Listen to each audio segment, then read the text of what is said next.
son ya tantos años al frente de un programa de máxima audiencia.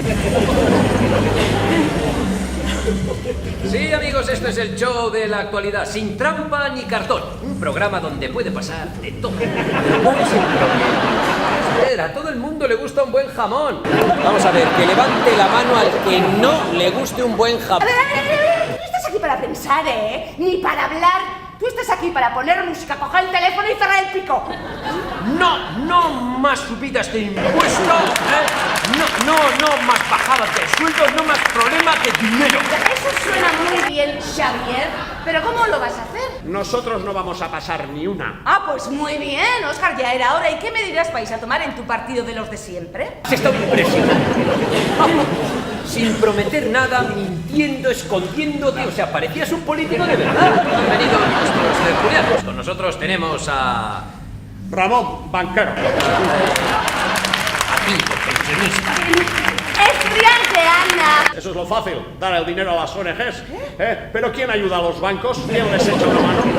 ¡Yo mi sangre no la vendo! ¿Y yo? ¿Qué es lo único que tengo que sea mío? Hombre, pues sí, no nos llega ni para cigarrillos, Sí, bueno, sí, eso está muy bien y me parece estupendo, pero también para los inmigrantes, para que no tengamos que estar tocando el cóndor pacífico. No, mira, la cesta para los inmigrantes y para los jóvenes. No, que ya es la segunda carrera que estoy acabando. Sí, No. Bien, y ahora abrimos nuestras líneas telefónicas para que los que nos escuchan desde casa nos puedan dar su opinión. Hola, ¿Sí? Hola, ¿con quién hablamos? con Naya. Hola, Naya. ¿Tenemos remedio los humanos? Hola, Pedro. Pedro, ¿usted se dejaría sobornar?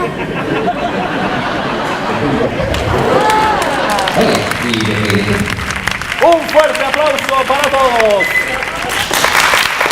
Hoy traigo aquí algo que nadie ha visto hasta ahora en la radio. Sí, los dos locutores, Marisa e Iñaki, lucharán por su puesto de trabajo. Aquí, en directo.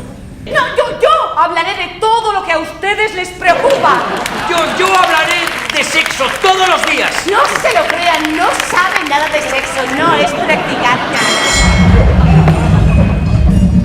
Atención, porque Marisa empieza su experiencia impresionante, se corta el pelo de forma biológica. Iñaki no se queda la sala que se tiene que la chaqueta. Impresionante, que Oscar. Pero ya Marisa que no se queda la sala. Sí, por fin, atención. Yo no tengo que seguir, pero nos quedamos sin tiempo. Sí, eso ha sido todo y recuerden, no se tomen, amigos, la vida muy en serio, porque al final nadie saldrá vivo. Esto es...